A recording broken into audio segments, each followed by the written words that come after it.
Bonjour à tous, aujourd'hui je voulais vous parler d'une petite, non pas d'un film, mais d'une petite série télé hongkongaise. Je parle pas de beaucoup de séries sur cette chaîne, je vais pas en parler beaucoup, mais j'en ai pas vu beaucoup, je dois bien vous l'avouer, mais j'ai découvert une série très très cool il y a déjà quelques années, c'est une série qui date de 2017, qui s'appelle OCTB. Rien à voir avec le chef-d'œuvre de Kong, hein, ça parle effectivement de l'OCTB, qui est un secteur de police hongkongais au même titre que le SDU, le CID et tout ça. Donc ça veut dire Organization Crime and Triad Bureau.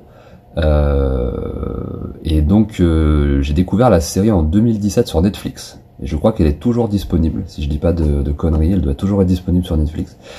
Et c'est de la série télé hongkongaise très classique, mais en ce qui me concerne, moi j'ai adoré parce que je dois bien admettre que le polar hongkongais me manque terriblement depuis une dizaine d'années, que je le cherche à peu près partout où je peux le trouver. C'est vrai que j'ai surkiffé The Brink principalement pour ça, parce que je retrouvais un petit peu de polar à l'intérieur, enfin un truc un peu nouveau.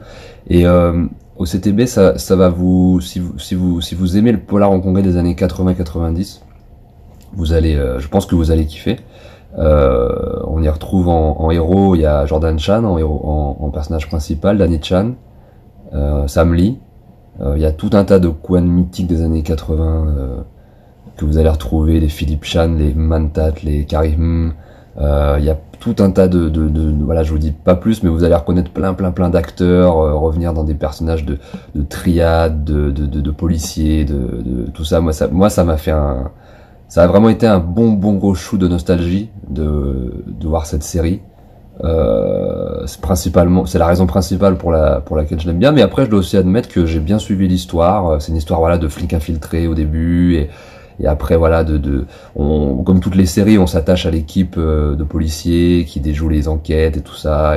Et puis vraiment, on retrouve, c'est moi qui aime Hong Kong et qui est allé souvent et qui grandit avec ce cinéma et qui connaît bien la ville et qui connaît bien les acteurs. Et faut savoir que pour moi, le cinéma hongkongais, c'est vraiment mon cinéma numéro un, et c'est mon star system préféré, c'est mes réalisateurs préférés, mes producteurs préférés, mes acteurs préférés, mon ambiance préférée.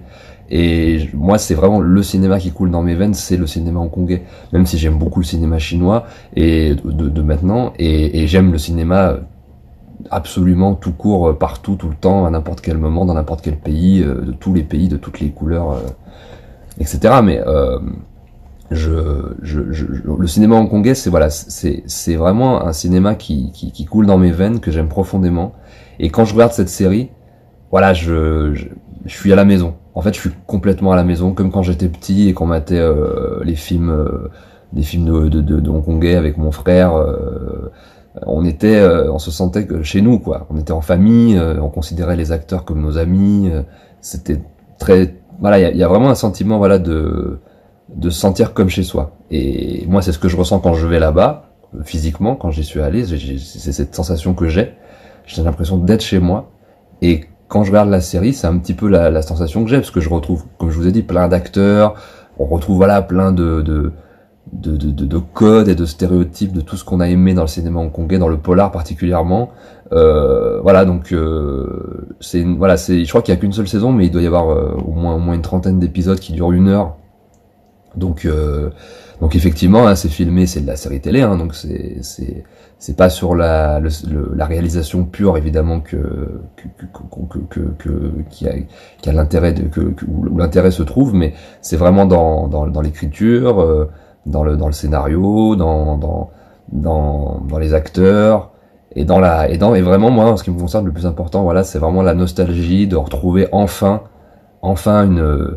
une équipe de policiers qu'on suit, voilà, dans les enquêtes, avec des personnages à qui arrivent des choses, voilà, avec une histoire, avec des drames, avec du drama, etc. Donc voilà, bonne petite série télé hongkongaise. Je vous avoue que j'y connais absolument rien en série télé hongkongaise. J'ai dû en voir 2 dans ma vie, donc celle-là et celle avec mon sifu Sharon, qui est Legend of Condor Hero, dont je vais probablement faire une vidéo aussi prochainement. et donc j'en parlerai aussi en détail. Là, c'est vraiment une série de films de kung-fu. C'est une série kung-fu. Voilà, là, c'est une série polar. De toute façon, c'est mes deux genres préférés, hein, c'est kung-fu et polar. Après, j'aime tout un tas de choses. Évidemment, j'aime la comédie, j'aime plein de choses, mais kung-fu et polar, c'est vraiment les deux genres cinématographiques hongkongais qui m'ont le plus marqué. Et donc voilà, moi je suis rassasié par rapport à cette série. Je vais peut-être d'ailleurs la revoir. Hein, ça m'a donné envie de la revoir. En tout cas, ce qui est intéressant aussi, c'est que finalement, on voit que le cinéma hongkongais ne produit plus de polar pour tout un tas de raisons, et le fait que il y ait plus vraiment de nouveaux acteurs, de nouveaux films produits, et que les films finalement s'alignent énormément sur le marché chinois. Les polars, pour moi, ressemblent plus vraiment à grand chose de typiquement hongkongais, et moi je vous dis, j'ai l'impression qu'on fait du Infernal Affair en moins bien depuis 10 ans, donc ça m'intéresse plus du tout. Là en plus dans la série, je refais un petit aparté, mais dans la série se passe dans les années fin 80, début 90 je crois, donc c'est encore pendant la Hong Kong qu'on a connu notre jeunesse et tout. Donc voilà, et donc je pense que en série télé, les Hongkongais peuvent continuer à faire du polar, puisque c'est pas du tout le même genre de public, c'est vraiment pour un public très très très local. Et je crois qu'il y a d'autres séries polars qui sont sur Netflix que vous pouvez trouver hongkongaises. Peut-être pas sur le Netflix français, peut-être sur d'autres. Le Netflix. Quand j'étais à Hong Kong, j'allais sur le Netflix hongkongais et je pouvais capter d'autres séries, mais je me souviens plus. Je les ai à peine commencé, mais je trouvais qu'elles étaient pas autant de la même qualité qu'au CTB. Mais en tout cas, voilà, ce qui est cool, c'est qu'il peut y avoir du polar à la télé à Hong Kong, et ça c'est bien pour moi, c'est bien pour tous les amateurs de polar. Évidemment, c'est pas du tout la même énergie et la même vibes des polars d'antan, parce que l'époque a changé.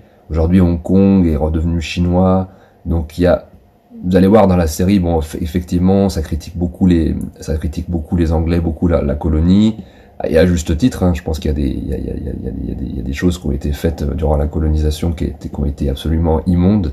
Par contre, c'est vrai que ça s'aligne beaucoup sur la doxa dominante et sur l'idéologie de maintenant, c'est évident, puisque je vous dis, c'est vraiment deux époques différentes. Hong Kong a été rétrocédé à la Chine, donc effectivement, en dernier recours, les personnages se sentent d'abord et avant tout chinois. Et donc ça, c'est évidemment, ça modifie un peu l'histoire et le point de vue. Mais l'époque a changé et c'est tout à fait logique. Et moi, en tout cas, ça ne me gêne pas.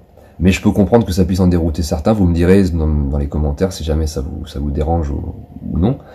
Voilà. En tout cas, bonne petite série polar nostalgique. Moi, ça m'a fait kiffer. Vous me direz si vous avez aimé ou pas. En tout cas, je vous laisse là-dessus. Là, je vais faire une petite pause d'une semaine. Je vais me mettre un peu au vert et je reviens très vite avec du lourd. Je vais probablement faire un live très bientôt. Vous pourrez me poser des questions. N'hésitez pas à venir me poser des questions, toutes les questions que vous voulez, j'y répondrai. Même si vous voulez venir discuter 5 minutes pendant le live, il n'y aura pas de problème. Ça sera sûrement début juin. Et d'autres vidéos arriveront, d'autres émissions sur des acteurs, des réalisateurs, des grosses émissions. Notamment avec Jérôme et peut-être avec d'autres gens. En tout cas, restez connectés, je vous embrasse et à bientôt. Peace.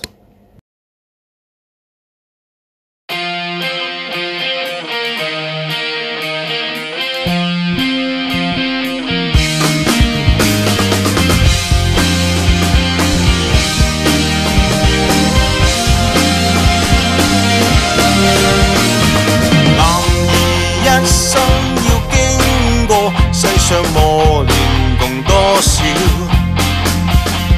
男兒一生要幾次做到失望與心照？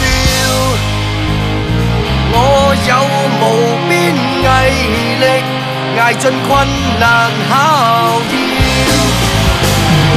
立誓披荊斬棘，心裏更願永不撤跳。